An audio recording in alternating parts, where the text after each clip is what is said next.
Good evening, everybody. My name is Todd Scholl. I serve as the lead learner for the SCEA Center for Educator Wellness and Learning. We call ourselves Cool, and you can find out about everything we're doing at cool.us. That's cewl.us. I'll put the website up there. You can check out all the resources that we have, including all the live streams, including the one you're going to watch tonight. All the live streams wind up on that website, along with all of the events that we do. We have tons of events coming up. We have a trauma-informed education workshop. We have an educator health and wellness day. We have a couple of mindfulness retreats coming up this summer. So definitely check out our resources, along with our resources for induction teachers. Dr. Marcella Weinsnyder does an amazing job. She developed our Cool Induction Institute. So teachers within the first 5 years can get tailored support through a team of veteran educators that provide coaching and other resources. So please check out cool.us.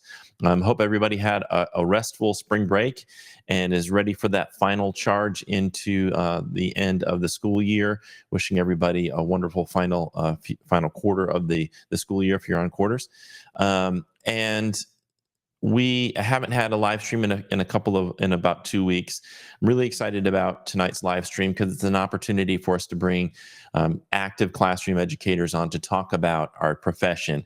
I also want to just preview that Dr. Robert Sapolsky will be on the live stream Thursday night. He's a famous Stanford professor, has written a lot of books, and he's going to be talking about transgender neurobiology, which I think is a really fascinating subject as the state debates these transgender bills that can affect our trans teachers and students. And it's really, really important that we equip ourselves with scientific understanding about this subject, so that we're not just speaking from personal preferences and biases, that we actually are armed with information that will help us make wise and compassionate decisions. So tonight, as I mentioned, 3 amazing educators. They are all cool content creators. So we have Alex Del Castillo. If you're on the SCEA's TikTok, you've probably seen his face. He does a lot of videos around mindfulness and sort of self-care. He's also done a session with us on yoga. He's a 200-hour yoga certified yoga teacher, an amazing young educator here in Horry County. We also are going to have a couple of other familiar faces, including Cassie Owens Moore, who does cool books for us. And each month or so, she highlights a banned book or a subject around banned books, and you can find all of that on the Cool website as well. She is a school librarian in Oconee County and was the Oconee County Teacher of the Year and a president of the Oconee County Education Association. And the final guest tonight is going to be Mindi Penn. Mindi does something called Cool Stories. These are really, really interesting stories, very authentic stories that she tells about her classroom experiences and her experiences as a teacher, how things land on her with her students and the school culture and so forth. Really, really compelling stories that she tells, and really heartwarming stuff that I just love to watch. So you can watch, and she's also here in Horry County, a teacher at AAST. So without further ado, let's bring on Cassie, Alex, and Mindi. How are y'all doing tonight? Hi. Hey, Well, doing hello. well, thank you. All right, Wow. Cassie, you sometimes are a little bit. There, you're not frozen anymore. I don't want you to be frozen. So this is so I haven't been in the classroom for a while. I don't want to say how long, but it's been a while. I've been obviously involved in public education in a couple of different ways, but I haven't been in the classroom. And I really felt like, I'll bring on someone like Diane Ravitch, some other people here on the live stream, but none of these people are a lot of these people aren't actively in the classroom. And I think it's really important that we hear from active classroom teachers about what the profession is like. And really, that's what I wanted the conversation tonight to be about, is what teachers are experiencing, and perhaps what teaching could be in your mind. What are some of the things that we need to change about our profession to help prevent this mass exodus of teachers leaving the profession and the difficulty that we're having recruiting young people into the profession? So that's going to be my first question to you is, let's start with a positive. I always like to start with a positive. What is it that brought you into teaching? What was the promise of teaching, and what do you enjoy most about this profession? We'll start with Mindi. What do I enjoy? Well, I backed into education, and I won't. That's a really long story because I was not an educator for 15 years. I was in the very first teacher cadet class in South Carolina in Horry County in 1989, and I took it because my teacher was cool, and I wanted to be with her some more. So I took another class with her. I didn't care what she was teaching; I would take it. But I knew for sure I was never going to be a teacher because my mom was a teacher, and saw how hard she worked, and I thought, no, not for me. I tried not to be an educator for 15 years. And then I came into public education at that point. And once I finally sort of, gave in to the calling, I guess, I realized that truly every job I'd ever had was being an educator in one form or another. The thing that I like about it still to this day is that it is never the same. It is creative, it is innovative, it is always changing, and that suits my need to create and innovate constantly. So that's, I think, what probably keeps me here. That and the staying connected to the younger generations. I teach high school, and when I say that, people say, oh my gosh, poor thing, bless you. And I'm like, no, they're amazing. They're incredible. They are just figuring out who they are, and they're exciting. And, I've never felt behind or old because I get to teach them. So yeah, that's where I come from and why I'm still here. Awesome. Let's go with Alex next. All right, so I actually grew up here in Horry County, went through Horry County schools, graduated from early college, high school, went to Coastal. I originally wanted to do high school math. I love math, and I said, I think teaching would be something I would like to do. And then I ended up switching into middle level education with the concentrations of math and science, and I love it. I mean, I'm in my 4th year teaching at Ocean Bay Middle School, and during my 2nd year of teaching, I was able to get the honor of being Horry County's Rookie Teacher of the Year. I never thought I was going to be a teacher. I just growing up, I always thought I was going to be like, I don't know. I wanted to do everything. I wanted to be an astronomer. I wanted to be a doctor. I wanted to be a medical examiner. Never thought I was wanted to be a teacher. But I was inspired by just so many of the teachers that I had. There was a few teachers in middle school, and then in my high school really made a big difference in my life. I really found who I was, and I had just amazing mentors that pushed me to discovering my full potential. I genuinely don't think I would be the person I am today if it wasn't for my high school, and I kind of realized in high school that is something I wanted to do for someone else. So the field of education it kind of felt like it was my calling. I love it. It can be draining. It can be very tiring, but I get to work with incredible people.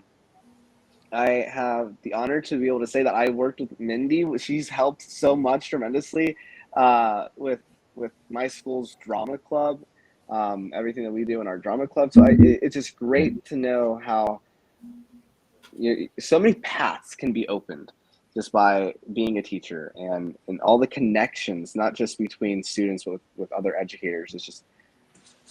It's quite phenomenal. Tiring, but phenomenal. Cassie. So I entered education. I went to college. I was going to be broadcast journalism. And then I just kind of didn't know. I didn't know what I was going to do, to be honest. I went to college and just thought, I'm just going to take this and that and I'll figure it out. And then I left college. I just left, and I started working at the hospital. And so my mom was a nurse. My sister was studying to be a nurse. And I thought, great, I'll just be a nurse. And I enjoyed it. I enjoyed talking to patients and, I enjoyed the whole experience. But when I started going to classes, I would find myself wandering into the library. And books have always been my refuge. Books saved my life. I'll tell anybody that. Just to this day, books still do that to me. And I just kind of wandered into the library, and I was like, some of my best memories are, reading books and talking to my teachers about books. And I remember just going home thinking, oh my goodness, I'm going to be a teacher. And so I had to go and tell, the hospital, like, hey, I appreciate, the opportunity to go to nursing school, but I want to go into education. Now, they did let me continue to work at the hospital, and they worked with my schedule, but this is my 22nd year in education, and it just gets better and better. Just the opportunity to learn. The thing I love about being an educator is you never stop learning. You're always learning something. It's not like you reach this pinnacle where it's like, okay, I know everything I need to know now. No, you will meet some students and it's like, okay, I know nothing. And now you have to start all over again. I love the fact that I keep learning. And not only am I learning from, books and classes and things like that, I learn from my students. Like, they just teach me all these things, and it's just a healthy relationship where they feel like, let me show you something, Miss Moore, and I'm like, okay, show me. And I take their ideas, and I'm a middle schooler too, so thank you, Alex. I have been in middle school education for the majority of my career. I taught college 1 year, and I thought, I don't know if those are my people. But I'll be teaching college again like next year. So just like one class. So we'll see. But the middle schoolers, and everybody says they're insane. And I'm like, yeah, so am I. So we just work well together. I love young people. They are the hope of the future. They are the hope of the present, to be honest. Not even the hope of the future, just the hope of the present. And they keep me going. You watch the news, you get discouraged, you go to school and you talk to a group of kids and you're like, you know what? We're doing all right. We're going to be okay. Yeah. I've had informal conversations with each one of you individually about school culture and different things going on. And one of the things that I've found really challenging is, as I loved teaching. My parents are both teachers. I loved teaching. I mean, like Alex said, it can definitely be draining, and there's stress to it, and there's a lot of stuff. There's aspects of it that I never liked. Like Alex said, it got some feedback. There we go. I never really, liked lunch duty. I never, got around to really enjoying, bus duty or lunch duty. But I mean, the actual relationships that you build and just connecting with other human beings and helping them see the best in themselves, like that, it's such an amazing profession. And so, I want to say that to young people, but I also feel like this obligation to say there's also some toxicity in here. There's also some things that we need to work on. And so I tend to lean on that because I want to alleviate people's suffering. I just want teachers to be happy and to be able to be free to teach and not be encumbered by, the stressful components that are often put on them through district policy, state policies, through social issues, things like that. I just want them to be free of that suffering. So I talk about what's toxic in the system a lot. And I fear that sometimes I lean too much into that negativity, but I would like to give each of you an opportunity to talk about, I without bringing up specifics, just what you see as things we need to address about our profession to make it better for teachers, to make teachers so that more people want to go in the profession and fewer people want to quit. And we'll go back to Mindi. Oh, so give me the core of that question again. Okay. So, sorry, that was a lot. Yeah. basically the core is, what do you see as some of the primary issues we need to address to make the teaching profession one where it's more attractive to young people so they want to go into it, and where it's not so toxic where people are quitting left and right, wanting to quit left and right and pulling their hair out? Oh, that's big. So, there's a part of me that wants to just tear the whole thing down and start over. Because there's so many small things that I think, is that really doing anything? Are we really moving the needle? I mean, it is nice to get a free lunch every now and then, or it is nice to be recognized, or it is nice to, have a wellness opportunity or something. But those, I feel like we are in such a crisis that those things are Band-Aids. They are just Band-Aids. And I have secretly harbored in my heart that my children would be educators one day, but I cannot tell my personal child right this minute to come into this field in good conscience, because it is so difficult. And I'm watching good people come in the door and go right back out the door again. I think if I had really good answers, I would be doing something about it. Well, what do you see as the primary? What are some of the primary problems, though? Like, you're obviously there are not enough humans to go around, and to be enough people. There's just not in our schools, and there are not enough adults. I think if I could change one thing that would instantly change every education for every single child, is student teacher ratios. I think that there are some magic numbers. I had a colleague early in my career tell me that there's something magic about 22. She was like, 22 feels like 15 and 23 feels like 30. Yeah. And I was like, I didn't quite get that. I get that now. Because there's a point at which one person just cannot give enough attention to those people.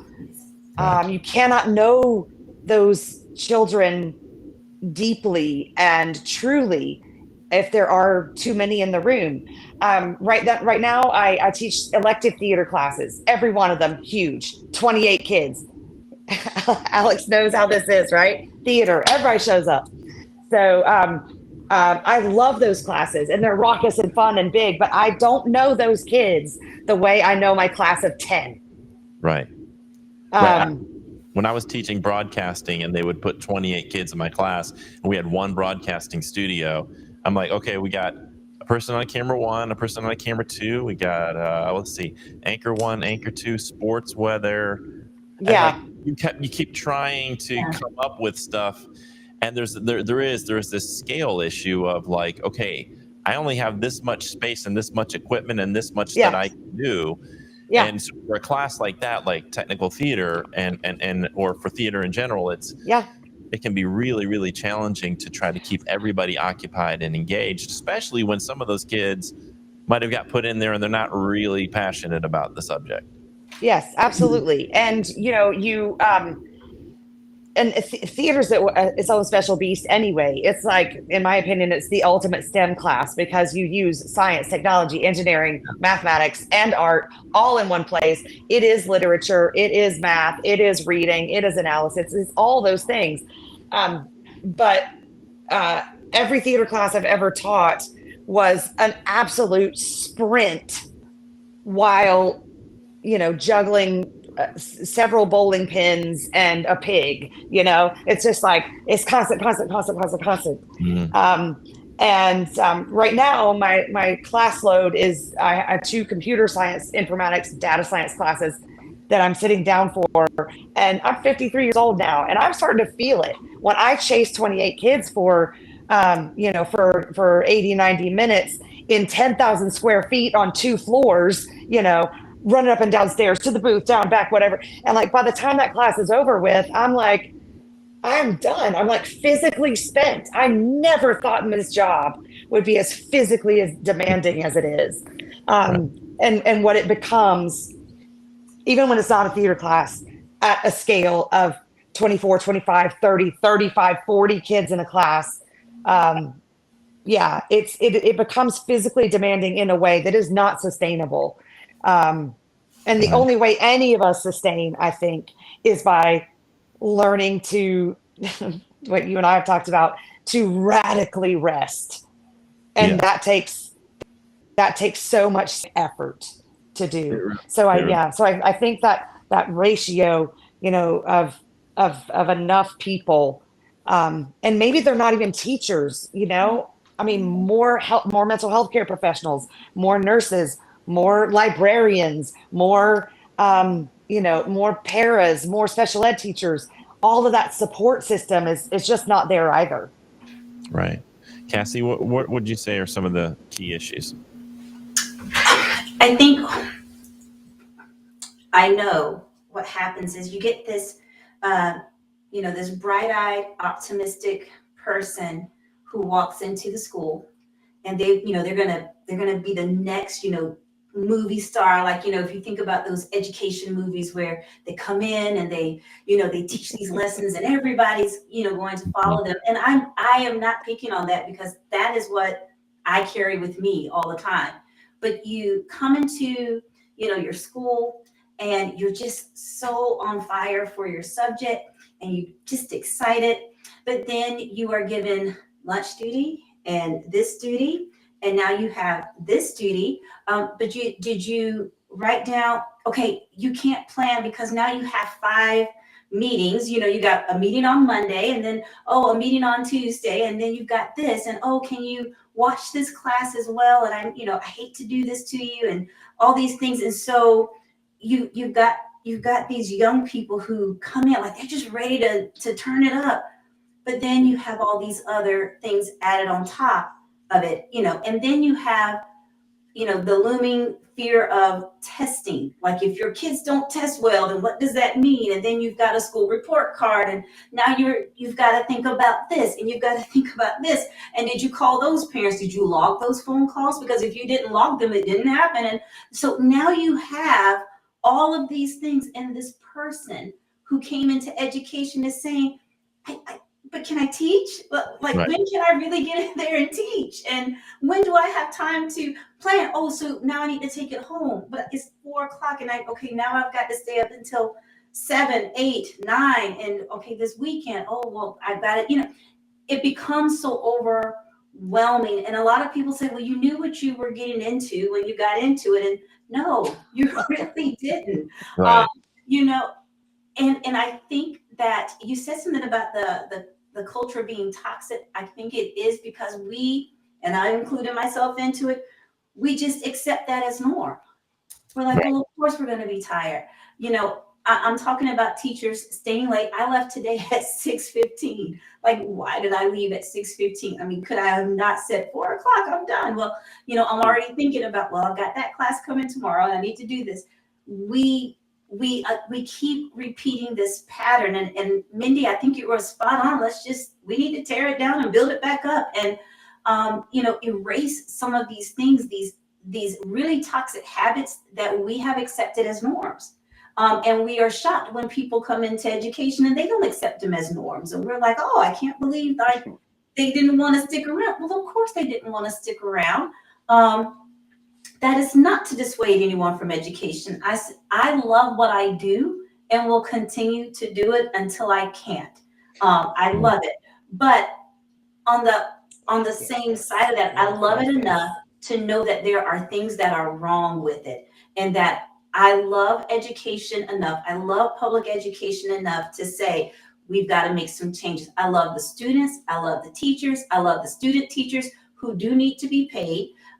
Just going to throw that out there, because I've met way too many student teachers who are trying to run out the door at 4:00 so they can go to the job, or they're spending their weekends working because they can't afford to not work. but then they've got to, basically work for 8 hours or more with no salary. So there's just so many things. But I think the biggest thing, the biggest issue that's happening in public education is that all the people who are educators, who've been educators for a while, we understand that it's toxic. We've just accepted that it's toxic. And there's not enough of us saying, okay, Right. Changes. And I when I think about when I started my career, so I started teaching in 1995, and I think about what the profession was like then, Mhm. what the profession was when I left the classroom in early 2011, and then what I hear about the class, what I observe now and hear about, that we're having a fight for unencumbered planning time as an example, and like that was just a given that you were going to get Right. significant planning time, but that's been taken away. And then it's just like, it's this kind of like, the frog in the boiling pot. It's like this slowly, bit by bit, let's add just a little bit more paperwork, a little more policy, logistics, things you need to take care of, expectations. You got to come sell tickets at the game. You have to go do this, that. You've got to be here on Saturday for the fair. You got to do, you got to observe, you got to take the kids on the field trip and prepare for this field trip. And now there's like a booklet of paperwork you got to do before you can go on the field trip. And it's like all of this stuff that's been added onto the plate of teachers slowly over time without effective pushback to say somewhere where we're going to draw a boundary and say, no, we're not going to do that. And yes, we're leaving at 4:00.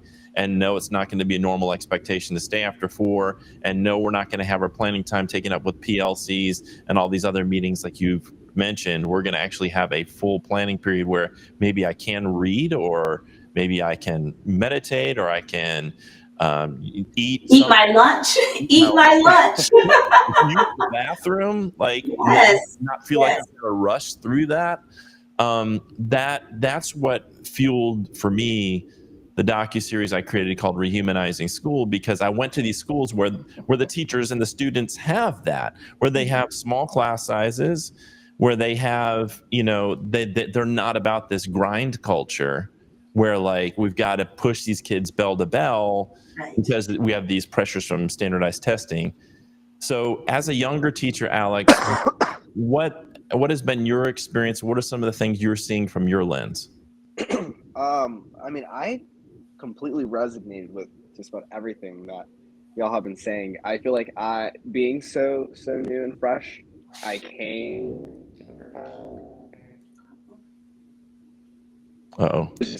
I threw myself. He's freezing. I know he has something really great to say too.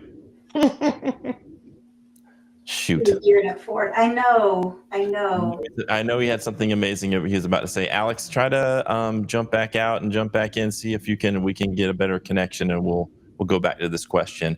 But I'll say that hoping that Alex gets right back in. We have Was two that me? great. Oh, there he is. Yeah, that was you. All right, you're back. Go for it. I'm so sorry. No, go for it. As I was trying to say, I feel like I came into the profession just full at it. I threw my entire personality into it, and I don't regret it at all. I still give 100% into my job, but it has been very draining. I think this past school year, I kind of realized that I really needed to take it down a notch because I was burning myself out. Today I just went to a couple of students' baseball game just because that's the type of teachers we are. We're going to go out and we're going to support our kids. We're going to stay after school for clubs and more clubs. And there's no other teacher that wants to do that club for you. I will do it for you because that's who we are. That's what we kind of did sign up for in a sense. Like, yes, we wanted to do this, but at the same time, it's not really fair that we're contributing all of these extra hours and time for free. I mean, I feel like that is one of the toxic traits that's like becoming a teacher. It feels more like you're getting paid this much and then we expect you to volunteer the rest of your time. Yeah. It's not You fair, said but something it's that also I want to highlight. You said a kid comes to you and says, I want to do this club. Oh, no one else will do it for you. I will do it for you. And I think that's where the exploitation comes in. Right. There's no one to do it because there's not enough of us. There's not enough. If there were enough of us, you know, and again, we don't all have to be, you know, certified teachers with 20 years experience either. And all those support professionals around us, it doesn't have to be that. It gets toxic because there's not enough. And you're not going to let a kid down. Right. And it's like a double-edged sword, you know? It's like, I would love to do this. I would love to make you happy and do exactly. I want to be that person for you, but I am draining myself and starting to come to work just exhausted. And I'm not going to do that. I can't do that to myself. Right. So it's definitely just having to find that balance of, yes, give it your all, but know your boundaries, you know that your time is valuable and you're not getting paid for the extra 60 hours that you're contributing. What you guys said about planning, like our planning periods will get just consumed with meetings or it's crazy. And it is something that I do feel like needs to be revamped and relooked at. I also think that I came into teaching because I find it super important to create relationships and to be there for students. I think our system of education, yes, learning the material is important. Learning your math and science skills is important. But I think more important than that is just, hey, how do you feel? What's going on in your life? If you're acting out, what can we do to understand why you're acting out, and what can we do to work through that? I mean, it's our future. Human These kids first are our teaching future. practices. Yeah, Yes, human first. yes. We don't do enough of that, and I feel like especially here in South Carolina, I'm sorry, but we don't focus on social emotional learning. If anything, we look down on social emotional learning, and that's not how it should be. I Absolutely. 100% dedicate time in my classroom to ask my kids, how are you feeling? What can we do? Let's set some goals for ourselves. Let's take a moment to just mindfully acknowledge how we feel in our bodies, mentally and physically. Let's take a moment to stretch. Let's take a moment to breathe, because we don't do that as a society enough. And for us to be thinking that these sixth graders, these middle schoolers, should just be pounding their heads in their books every single day, like all day, it's not healthy. And I think, so that's, I'm so glad to hear you say that, because, I have transitioned into the library. I'm the librarian. I'm a teaching librarian, so classes all the time. But that's one of the things that I think that's why my space resonates so strongly with students, because when they come in, I'm like, friend, how are you today? What can I do for you today? And it can be, can you fix my Chromebook? And it can be, I had a really bad night last night. Okay, come sit down. Let's talk about this. What's going on? Now, then my first question is always, are you okay? Is there anything I can do for you now?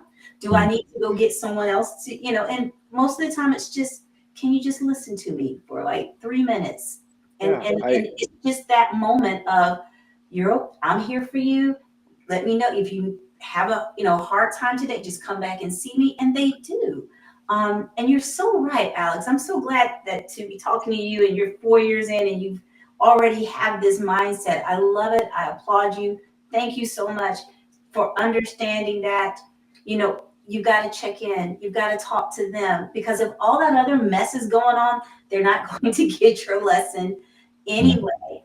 And something that Todd has talked about a lot. We've talked about these school report cards and how that's just a hot mess, because they don't tell the whole story. And so I don't want to give the impression that, that it's the administrators who are pushing this down on teachers. I think they're all getting, like, it's all coming down. They have their own challenges and stresses and whatnot. And, shout out to my administrator who gets it. Yeah. Who is exactly doing that check-in. I hear him talk to the kids and even talk to parents, even go so far as to finding out that a family was going through a tough time, and he delivered food to their house. Hey, I can't help with everything, but I can help with this and let you know that we care about you. But we don't have enough of those people either. And even in that instance, he's still getting the pressure to, raise that school report card. That is a constant, thing in South Carolina. I think it's across the country, but I know it's in South Carolina. And I feel like that's part of just one of those pressures that we keep putting on teachers. It's like, okay, let's focus on your scores. I mean, I teach both math and science, which are both tested subjects in 6th grade. And I feel like I would love to spend more time with leadership and team building exercises, but I have no time because I have to teach all of these standards before our state testing. And I will do a great job at it. I will make sure that these kids know it. But I think it's because I also do dedicate the time to build those relationships and still incorporate opportunities for that mindfulness. And I just feel like school should be a place for growth. And you can't grow if you're not comfortable, if you don't have room to breathe, and if I feel like we're suffocating these kids. And I hope that my kids don't really feel that in my classroom.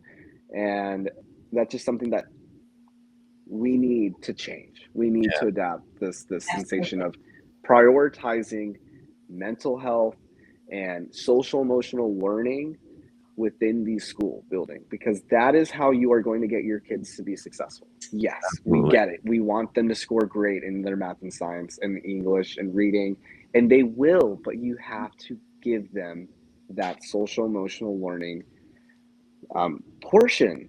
Like, that's how they're going to learn. That is the missing ingredient.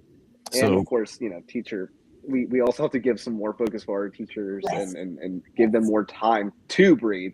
But I think that's one of the biggest things, is that we're so scared of our timelines and our due dates and getting everything topped by, yes.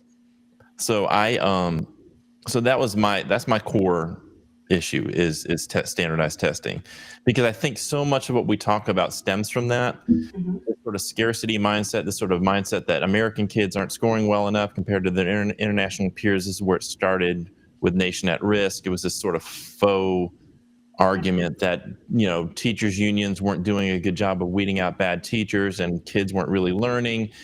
But so much of this conversation has to do with poverty and the political unwillingness to actually address poverty, which is the strongest predictor of test scores. So if you just raise socioeconomic status of these communities where students aren't scoring well, you'll magically find that their test scores go up. But we don't have the political will to actually do anything about poverty. And this is why I think the core issue to me for educators is to fight against the godlike nature of standardized testing, because it really is the tail that wags the dog of everything we do. We wrap the entire curriculum, the entire school day around meeting the needs of that test, rather than really meeting the needs of students and teachers. And what I would like to do, since we're right here at this point, which is awesome that you guys got here naturally, so I want to play a clip from Diane Ravitch about this, and then get your reaction, and we'll get Mindy's reaction first. So here's the clip. Hang on. Number one is to never lose your sense of why you're an educator. Number one is to not swallow the Kool-Aid. And the Kool-Aid is that education is all about test scores. It's important to remember why you went into education. And you didn't go into education to raise test scores. You went into education to help every child in front of you become the best person they can be.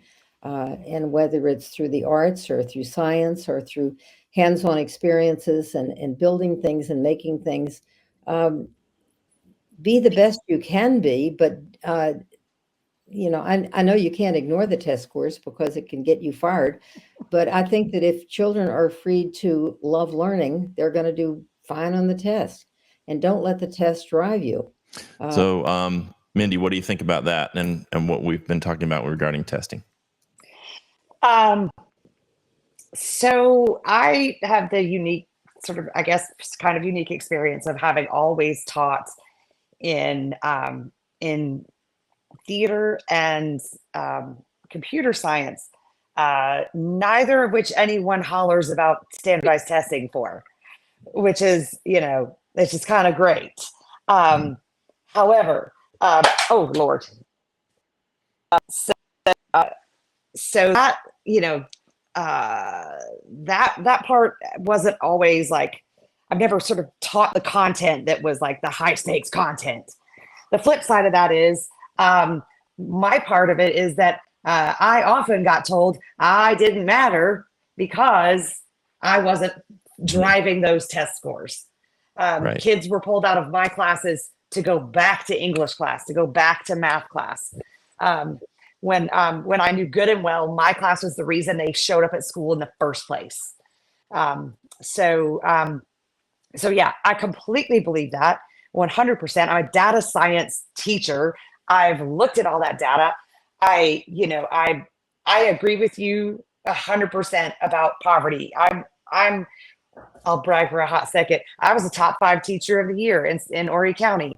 And the second I was like, they're like, what's your platform? What would your platform be to change education?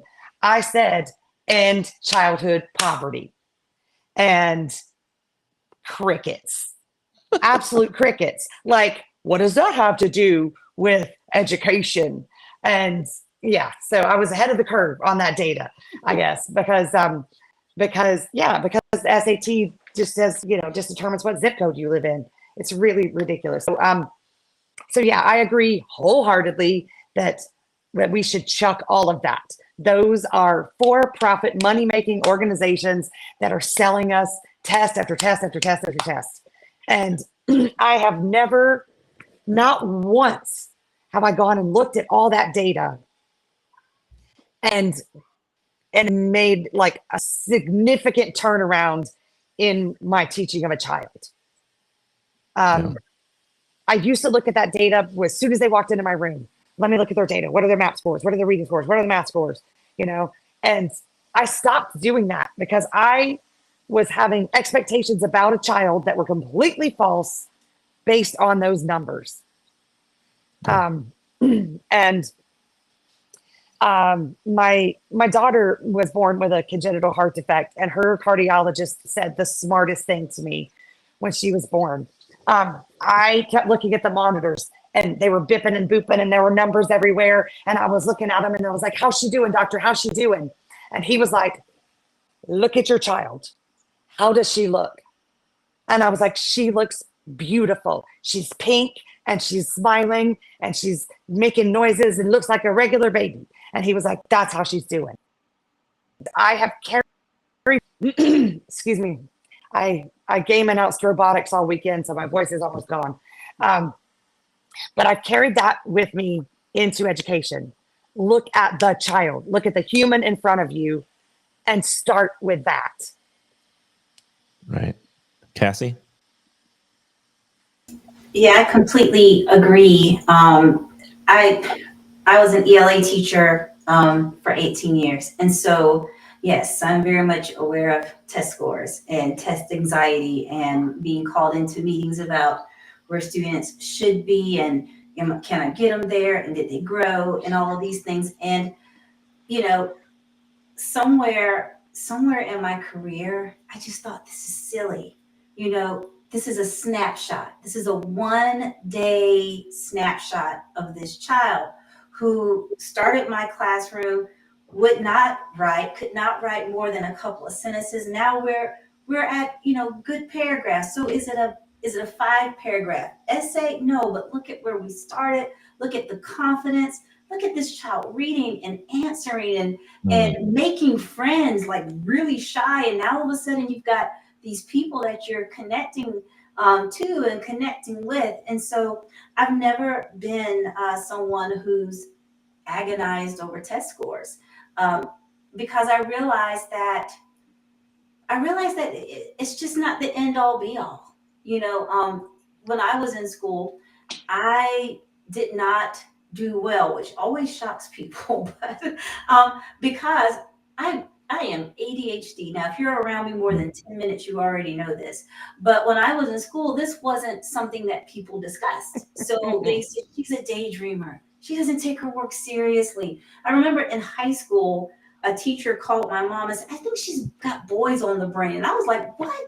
You start putting the letters with the math, and now I don't know what you're doing. Like, that's what's wrong. But, you know, and then I would just daydream and I would just kind of, but ADHD to the max, to the max. And you would think that that would have really hindered me. I had to learn how to make that my superpower, how to make my ADHD work for me.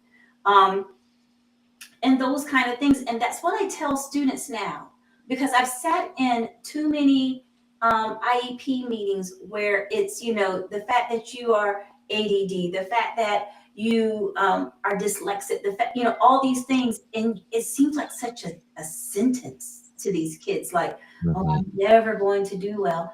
I think the most liberating thing that I've ever done in my life is stand before my class and say, hey guys, I am ADHD. So if you see me not staying on target, can someone raise your hand? And it was like testimony time. You're ADHD? I'm ADHD. Oh my gosh. And it went around the room, and I'll never forget, this one girl said, you're a teacher. And I said, yes. And you can be a teacher with ADHD? I said, honey, you can be in anything with ADHD. The most liberating class. That they looked at me with more than any award I've ever won, any recognition I've ever received. That day, they realized she's just like us, and we're good. And I think I got more respect from those students than I ever, because they don't really care about all those awards and things. They don't. Right. They just wanted to know that I saw them and I cared about them. See, that's that ADHD. I got off topic. But back to the test scores. Yeah, I don't care much for all of that. I just don't. She's absolutely right. You're right about child poverty. And it's just deplorable how they kind of didn't vote to give the kids meals this summer. I'm not going to get over that. That's the thing. That's the thing. The things that we could do, we won't do. But we'll do all the silly things. We'll do all the silly things, and I just can't wrap my head around it. But yeah, the standardized test scores, they just run everybody. They run everything. And it's just ridiculous. And we all know it. That's part of that toxic culture. We all know that these tests are biased and they're unfair, and they don't show you what students really know or what they are capable of, but we continue to use them. And that's just another one of those silly things. And we continue to walk in the classroom and look them in the face and tell them it's important. Right. Yeah. Well, I mean, sort of. I didn't do that, but you didn't do that. Me neither. Me neither. But I mean, on the whole, though, and I know that you guys have been in those meetings where they're like, now you got to get them all fired up for map testing. Right. They got to be excited. And I'm like, why? I'm not fired up.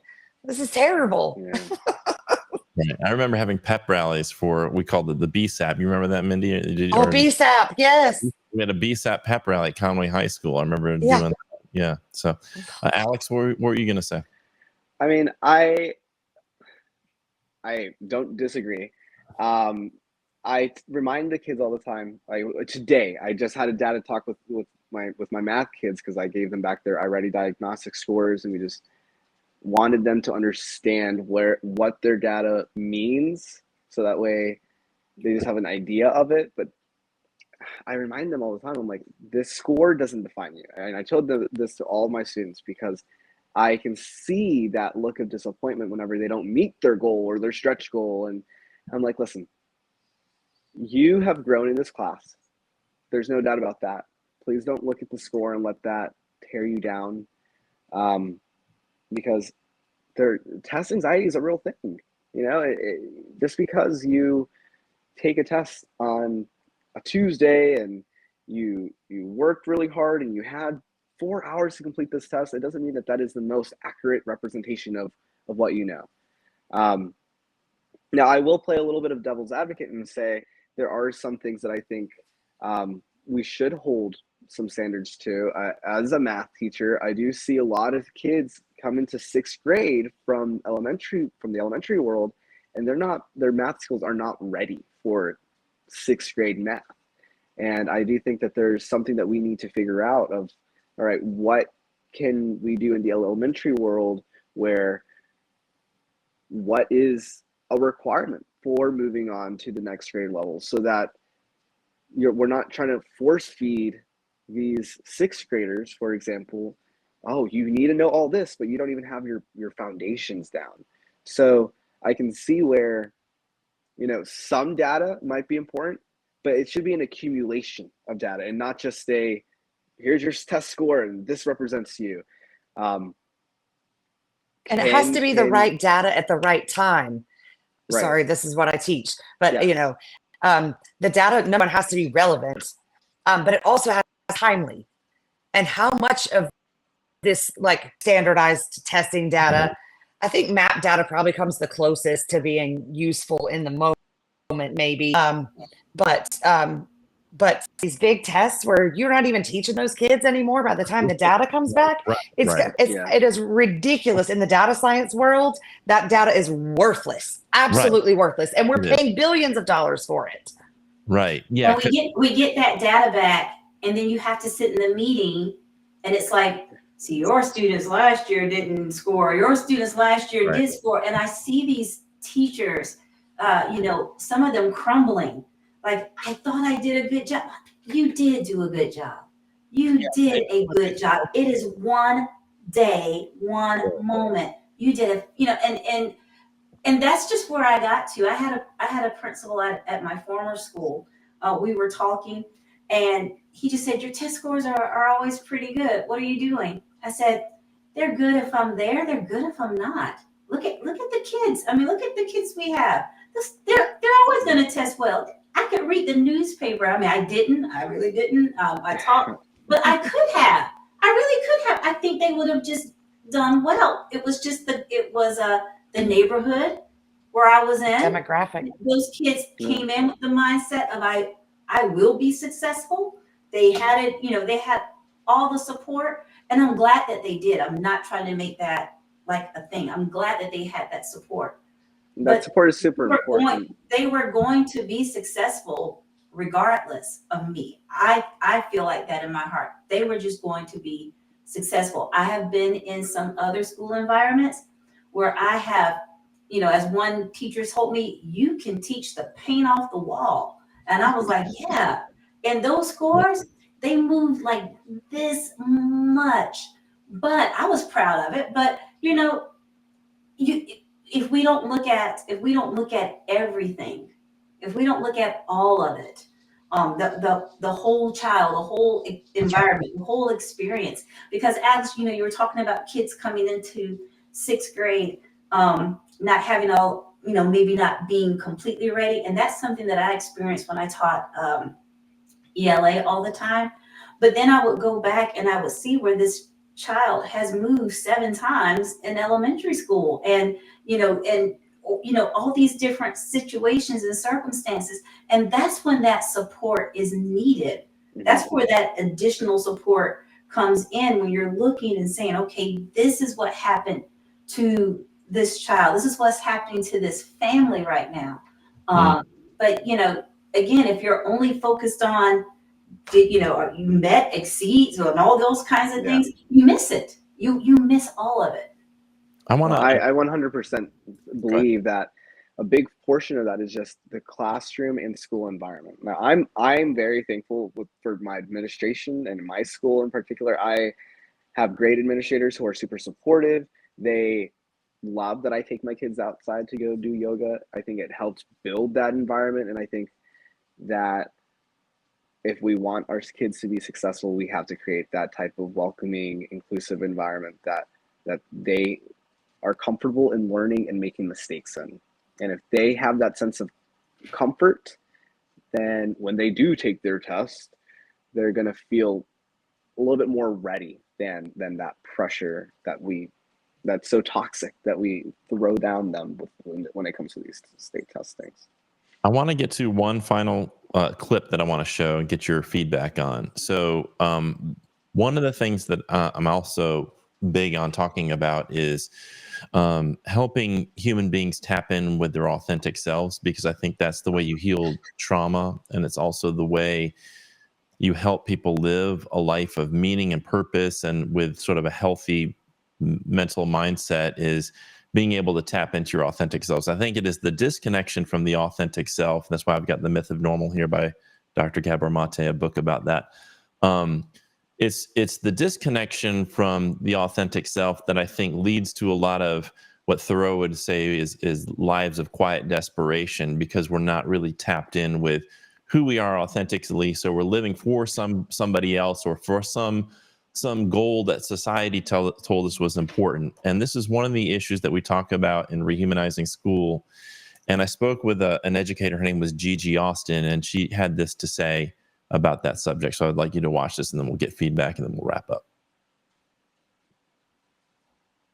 Do what's right because I know it feels right. It feels good to me. Right. But if you're not cultivated, if you're only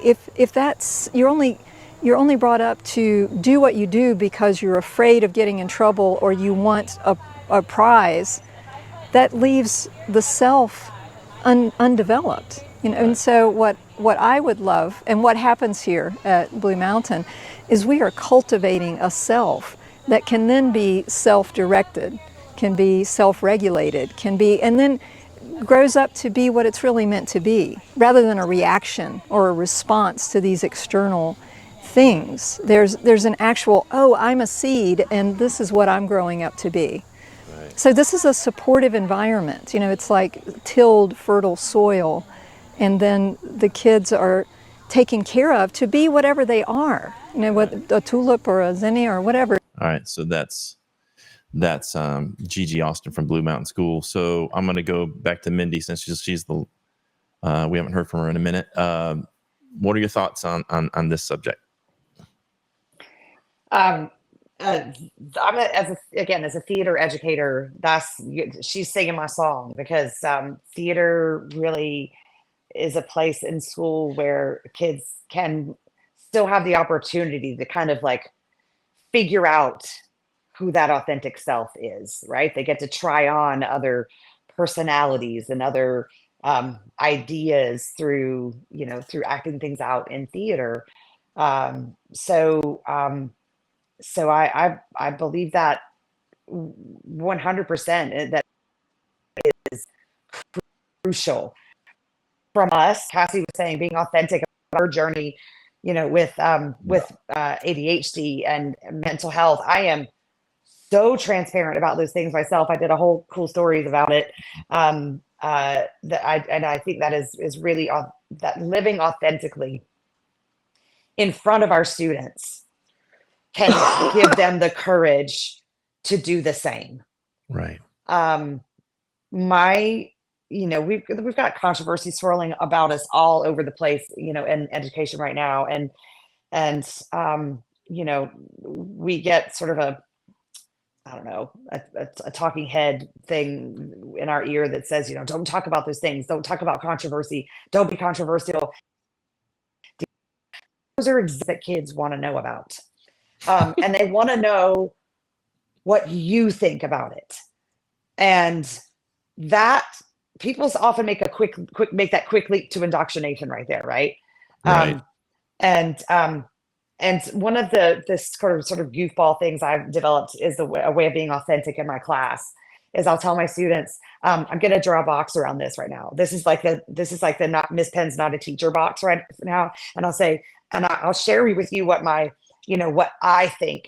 And then I will be like, this is what I think. Now I'm getting rid of the box, because what I think isn't as important as what you think about this thing. And I'm going to listen and respect what you tell me you are, the same way that I expect it from you.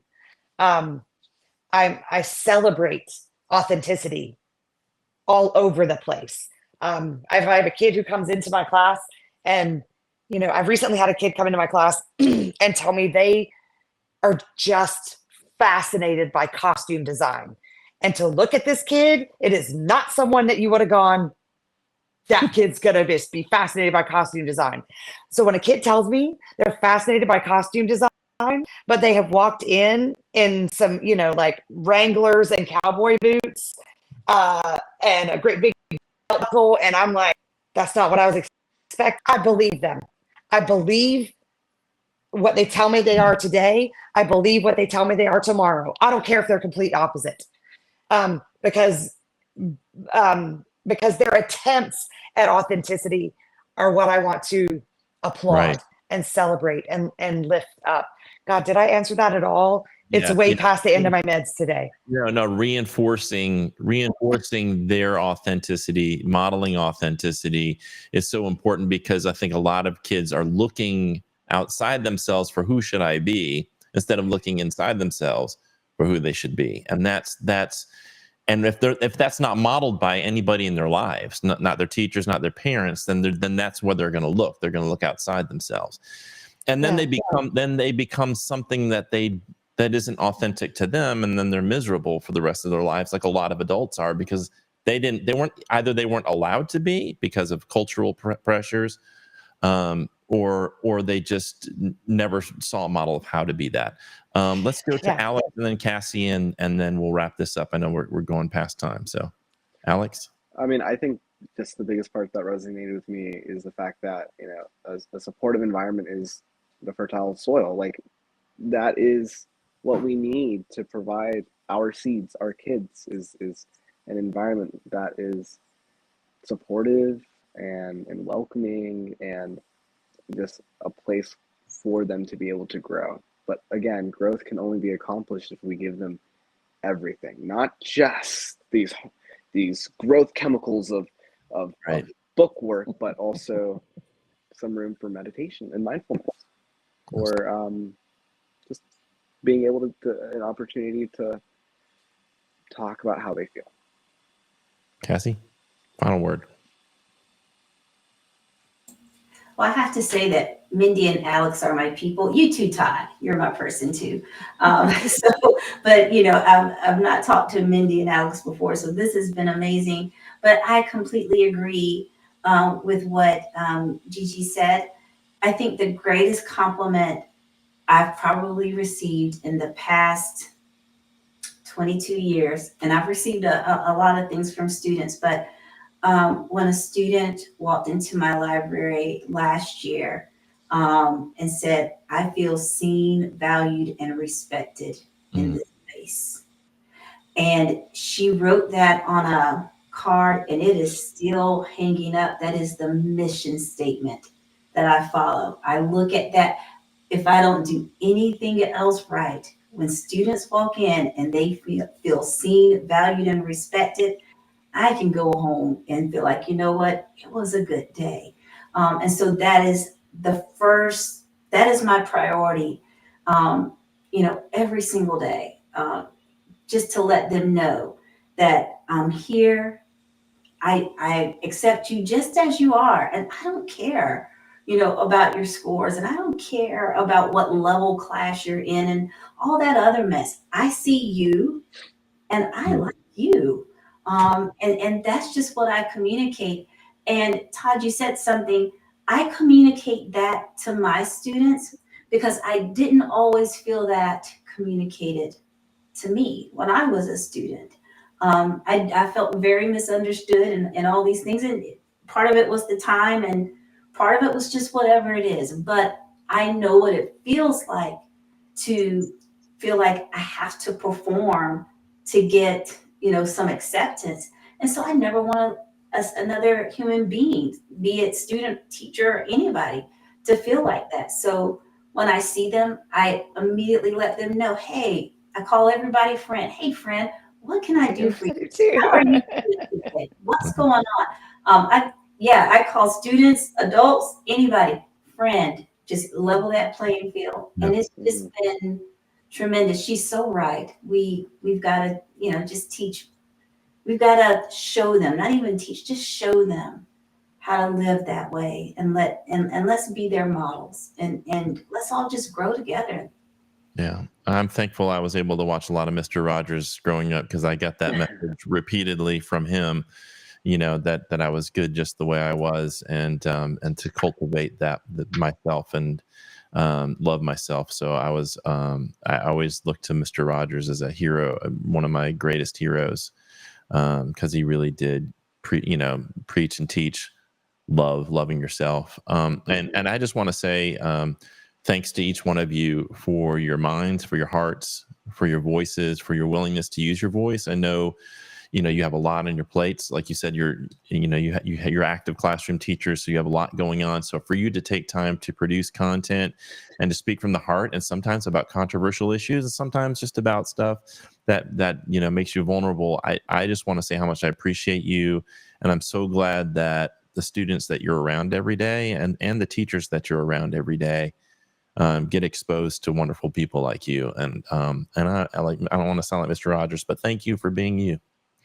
And I appreciate each one of you. So thank you for your time tonight. Thank you. All right, everybody. That was Cassie Moore, who does cool books. That was Alex Del Castillo, who does yoga stuff on our TikTok page. So if you're on TikTok, go over, find us at the SCEA. You'll see some of Alex's videos, and then Mindi Penn, who does cool stories, and all that content is just really, really great content. So if you enjoyed tonight, go check out the Cool website. You can go to cool.us to find tonight's live stream. If you just tuned in, you want to go back and watch the rest of it, you can on the social medias. It'll be archived there, but it will also be posted on the Cool website right here at cool.us. I can never get that right because of the mirroring. Cool.us, CEWL.us. A couple of things I want to promote here. One is something called Cool Coaching. And you can get free one-to-one online classroom support with our team of veteran educators, Dr. Marcella Weinsnyder, Angie Brush, and Stephanie Johnson. Every Tuesday and Thursday night, they work with induction teachers. That's teachers within the first 5 years of their career. But anyone can show up to it. You'll be put into a room with them. You can get support. You can ask them questions. It's all free, and it's all online. And you don't have to be a member of the SCEA to enjoy that program. So head on over and check out Cool Coaching. I'm going to put the graphic up here. Cool Coaching. Like I said, it's every Tuesday and Thursday night from 6 to 8 o'clock. And you just go to cool.us/coaching. Also, they do something called Cool Dear Coach, and this is where you can just type up a question to these people, and they'll respond to you. If you don't want to go into an online, like, face-to-face format with those folks, you can just type up your question at cool.us/dear coach. We also have a workshop coming up. It's a trauma-informed workshop. So if you are interested in learning more about trauma, this is something that for me was personally important, because I think in order for us to model authenticity with students, we have to tap into our own authenticity. And a lot of times our trauma disconnects us from the authentic self. And this is a kind of a training that can sort of start you on the path, along with potentially therapy and other modalities, to assist you in understanding trauma, maybe trauma that you've experienced, but also understanding other people's trauma. This is just a basic introductory workshop. We have folks from Columbia College who operate their master's in education, trauma-informed education program. So if you get really interested in it, you can get a master's degree through Columbia College on trauma-informed education. So Karen Beeman and Jennifer Dollar are both from Columbia College, and we'll be doing that event with us on July 11th from 10 to 3 at the SCEA headquarters. Rona Neely has also just been added to the bill. And the reason why we added her, she's such a powerful, dynamic speaker who talks about her own issues in life that she's been through, and how she was able to heal those issues. And it's just really powerful to hear her personal story, and then also to hear the neuroscience, the psychology behind trauma, and how we can heal it, how we can create healing-centered schools and communities to help folks heal from their trauma. On that same note, coming up on May 29th, we're going to have Rona and Kianya Brown, who is a behavioral health clinician. They're both going to come on and talk about it from the personal and the sort of therapeutic or psychological perspective on how we can heal trauma. So if you're interested, you can join us on May 29th for that live stream at 7:30. A couple of other things. We have the Educator Mindfulness Retreat. We only have, the last time I checked, 3 spaces open. There were 10 for the first retreat and 10 for the second, and we only have 3 spaces left. And it's going to be, this one's held June 26th through 28th. It's going to be held at Indigo Nature Retreat, this beautiful retreat in Pisgah National Forest in Old Fort, North Carolina. It's secular, it's science-based, so you're not like, we don't do any kind of religious or metaphysical stuff. It's not New Age or Buddhist or anything like that. We draw upon a lot of different traditions and resources, but it's science-based, it's trauma-sensitive. It's designed specifically for educators. It's designed by educators. Yelena Popovich and I have developed this retreat model, and we think you'd have a really, really great time. It's 3 days and 2 nights. It includes all of your meals, yoga, your training. You can pick a book to read that's related to the content we're going to go over. And it's only $150 for members of the SCEA, $250 for non-members. So if you're thinking about joining the SCEA, now's a really good time. And I don't want to sound like we're at a PBS, telethon kind of thing, but right now is one of the best times you can join the movement. You can join at no cost right now, and pay no dues until September. If you've not taken advantage of that before, the early enrollment program, if this is your first time doing early enrollment, you can join right now and pay no dues until September. So you get April, May, June, July, August, and then you start paying your dues in September. So you can join us at no cost. You can go to jointhescea.org. Plus, if you want to come to the retreat, you get $100 off that. And the Trauma Informed Workshop will be free instead of $40 because it's free for our members. And you'll see there's all kinds of opportunities for members, not just those 2 things, but being a member of the SCEA means you're a member of the NEA. And NEA has all kinds of member benefits, travel deals, insurance deals, pet care or pet insurance deals. Like there's all kinds of, like, it's kind of like AARP where you get like a bunch of different deals. Like my credit card deal alone pays for the vast majority of my dues. It really does. Like the cash back that I get from my NEA Visa card, I pretty much pays all of my dues. So it's really kind of a no-brainer to join us because you're joining 3 associations, not just one. You're joining, first of all, it's the only teachers union in the state of South Carolina. The NEA is the largest labor union in the country, 3.2 million members. So you're joining a national association. And by the way, the most recent National Teacher of the Year is a member of our union. And most of the National Teachers of the Year, everyone that I've checked on in the past 10, 15 years, has been a member of the NEA. So if you're interested in that kind of leadership, you need to be a member of the NEA. The SCEA is your state association, and then you become a member of your local association. And we have some great local associations in Greenville, Charleston, Horry, Richland. There's so many great locals. And in certain areas, we need help in identifying leaders to redevelop some of those local areas that sometimes we have a hard time recruiting people into the union in those areas. So we hope that if you are in one of those areas, that you can come on like Cassie did. Cassie, who was on earlier, came on. She was the Teacher of the Year in Oconee County, and she became the Oconee County Education Association president and helped revive that local association. So if you're interested in it all, join now. This is one of the best times you can join. Go join the SCEA.org or text the word join to 48744. You'll see it come up here at the bottom of the screen. If you're not interested in joining yet, but you'd like to learn more about who we are and get contacted by somebody from the SCEA, we're not going to blow up your phone, but you can go to thescea.org/YRO. It's at the bottom of the screen right there. Yeah, thescea.org/YRO. And then someone will reach out to you and we'll talk to you a little bit more. And you can always reach out to me on Facebook. I'm at Todd Andrew Scholl on Facebook. I'm at Todd Scholl on Twitter. Reach out to me, private message me. any questions you have about the SCEA. If I can't answer them, I'll point to you to somebody who can. One of the great things is we have UniServe directors in each of the regions of the state, the upstate, the Midlands, the Low Country. You get doorstep service. You get our help desk where you can call and ask questions about policies and law and contracts and so forth. So it's just and you get the liability coverage as well. So it's really important to me for all educators in South Carolina to be a part of the only teachers union, which is the SCEA. Okay, I think that's about it. That's all I have for tonight.